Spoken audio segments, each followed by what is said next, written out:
જય હિન્દ મિત્રો, હું રાજેશ પટેલ. નવસારી જિલ્લાનું છેવાડાનું ગામ એટલે જોગવાડ. અને જોગવાડ તાળિયામાં કહેવાય. અમારા તરફ જે ચિતાલી આવ્યું છે, ચિતાલીની પડખે પડખ જોગવાડ, અને એ બેની વચ્ચે તાળથી ભરેલું એક નદી કિનારે, અંબિકા નદી કિનારેનો પ્રદેશ છે. ત્યાં આજે હું અને મારી લાડકવાઈ દીકરી અમારા તરફ કહેવાતી ગેદલી, અને જો થોડી શિષ્ટ ભાષામાં કહું તો ગલેલી લેવા માટે આવ્યા છીએ. પરંતુ થયું ચાલો થોડું મારા મિત્રોને પણ હું બતાવી દઉં, જેથી કરી આજે આ તાળથી ભરેલા પ્રદેશનું એક સરસ મજાનું શૂટિંગ વિડીયો તમારા સુધી મોકલું છું. હું રાજેશ પટેલ. મારી યુટ્યુબ ચેનલનું નામ છે રાજેશ માઇકલ 2474. લાઈક અને શેર કરજો. એક વાત તમને અચૂક કહીશ કે આ તાળનું જે ફળ છે એને પાડવામાં ખૂબ જ મહેનત કરવી પડે છે. લગભગ મારા બાળપણથી અત્યાર સુધીના એવા કિસ્સા પણ સાંભળ્યા છે કે પોતાની પેટની રોજીરોટી રડતા રડતા તાળ ઉપર ચડતા ચડતા કેટલાક મિત્રો પડી જવાથી લગભગ પોતાનો જીવ પણ ગુમાવી ચૂક્યા છે. પરંતુ પેટ વેઠ કરાવે એ ધોરણે મહેનત કરવી જ પડતી હોય છે, અને મહેનતનું પરિણામ સ્વરૂપ જે પોતાના પરિવાર માટે રોજીરોટી રડતા હોય છે એવા ઘણા મિત્રો આજે પણ તમે અહીં જોઈ શકો છો. આ ગલેલી કાઢવાનું ખૂબ જ અઘરું છે. મેં મારો પોતાનો સ્વ અનુભવ તમને કહું તો 50 ફળને ફોડ્યા હતા, પરંતુ એક પણ ગેદલી મારાથી નીકળી નથી. અહીં મારા ખાસ મિત્ર, બાળપણના ક્રિકેટ, વોલીબોલ કે ગમે જે હોય એવા સંગાથી મિત્ર, જોગવાડના રહેવાસી એવા રફીકભાઈનો હું તમારી સમક્ષ હું પરિચય કરાવીશ. આ આપ જોઈ શકો છો રફીકભાઈ એક તરફ આ તરફ. ગુડ. એ હાલ ગલેલી કાઢવામાં મશગુલ છે, એટલે એમને આપણે ડિસ્ટર્બ નહીં કરીશું.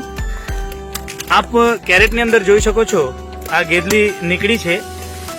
અમારા તરફ જે દેશીય ભાષાની અંદર એટલે કે લોકલ બોલીની અંદર આને ગેદલી જ કહેતા હોઈએ છીએ, માટે એનું જ હું સંબોધન કરીશ. આપ ગુજરાતમાં વિવિધ સ્થળોએ શું કહેવાતું હશે મને ખબર નથી, પરંતુ સરસ મજાની આ ગલેલી હાલ મારા મિત્રો કાઢી રહ્યા છે. અને ખૂબ જ મહેનત છે આની પાછળ.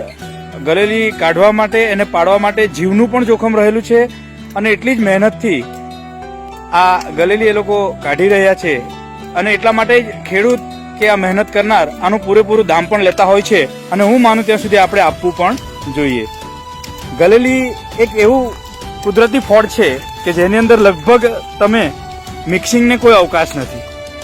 આપ જોઈ શકો છો મિત્ર એવા રફીકભાઈને ત્યાં ખૂબ જ મજાની સરસ ગલેલી આવી ગઈ છે.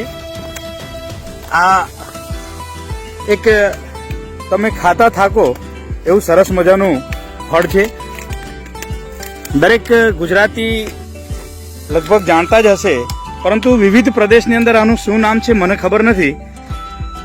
પણ અમારા તરફ એને ગેદલી નામથી એને ઓળખે છે. બાળપણથી એક જ નામ સમાયેલું છે જહેનમાં, અને એ જ નામથી અમે એને કાયમ ઉચ્ચારતા આવ્યા છીએ. આ એક ચિતાલીનો જે જોગવાડ અને ચિતાલી વચ્ચેનો તાળ ફળિયા જ નામથી અમે તાળિયાથી જ ઓળખીએ એવા તાળોથી ભરેલો પ્રદેશ છે, જ્યાં સરસ મજાની ગેદલી અત્યારે નીકળી રહી છે. વાલસોઈ એવી ક્રિશુને ઘણી ભાવે છે, એટલા માટે એ સવારમાં અમે આ તરફ આવ્યા છીએ. અને થયું કે ચાલો તમારા સુધી આ એક સરસ મજાનો વિડીયો હું મોકલું. તો મારી યુટ્યુબ ચેનલ ઉપર આપ જોઈ શકશો તાળના સરસ મજાના ફળમાંથી નીકળતી ગેદલી. હવે થોડીક એમની આપણે કારીગરી જોઈશું કે જે રીતે એ લોકો ગેદલી કાઢી રહ્યા છે તે. હું તો એમાં અસફળ રહ્યો છું, કાઢી શક્યો જ નથી, પણ આપ જોઈ શકો છો કઈ રીતે એને બહાર કાઢવામાં આવે છે. જ્યારે જ્યારે મેં પ્રયત્ન કર્યો છે ત્યારે મારાથી ગેદલીના 2 ટુકડા અચૂક થઈ જ ગયા છે. પરંતુ આ લોકોની જે માસ્ટરી છે, એમણે જે મહારત હાંસિલ કરી છે, એમાં લગભગ એક પણ આ ગલેલીના ફળને એ લગભગ બગાડતા નથી, અને સરસ રીતે એને બહાર કાઢી લેતા હોય છે.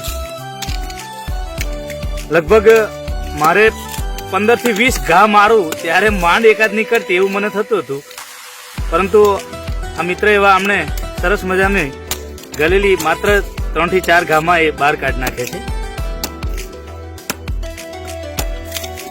આ એક એવી કળા છે કે તમને ક્યારેક આ ગલેલીનું ફળ જો હાથ લાગે તો ટ્રાય કરજો, અને તમે મને અચૂક યાદ કરજો કે એને કાઢવું કેટલું મુશ્કેલ છે. કારણ કે આના માટે પણ ખૂબ જ મહારત, પ્રેક્ટિસ અને અનુભવની જરૂર છે, જે આપ અહીં જોઈ શકો છો. આવા પ્રકૃતિ સાથે જોડાયેલા મારા વિડીયો જોવા માટે મારી YouTube channel Rajesh Patel son of બા બાપુજી લાઈક અને શેર કરજો, જેથી કરીને આપણા બાળકોને ખબર પડે કે આપણી પ્રકૃતિમાં કેટલું બધું સમાયેલું છે, કેટલી ખાવાની અને સુંદર મજાની વસ્તુઓ રહેલી છે.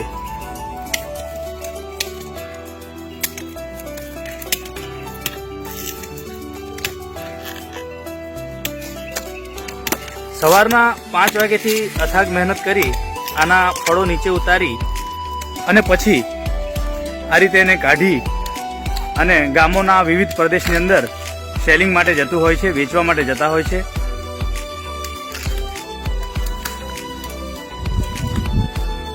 આપ જોઈ શકો છો, આને કાઢવાનો ઘણો સમય જાય છે અને સમય જતાં સરસ મજાનું એક ફળ નીકળે છે. આ સુંદર મજાની ગલેલી આપ નિહાળી શકો છો. આમાંથી જે પાણી નીકળે એ ખૂબ જ મધુર મીઠું હોય છે, જેને બસ આપણે માણતા રહીએ એવો એની અંદર સ્વાદ રહેલો હોય છે. ફરી એકવાર આપને કહી દઉં, અમારા તરફ આને ગેદલી કહેવામાં આવે છે. શુદ્ધ ભાષામાં થોડું ગલેલી નામ આપ્યું છે, પરંતુ આપના તરફ એનું વિવિધ નામકરણ હશે.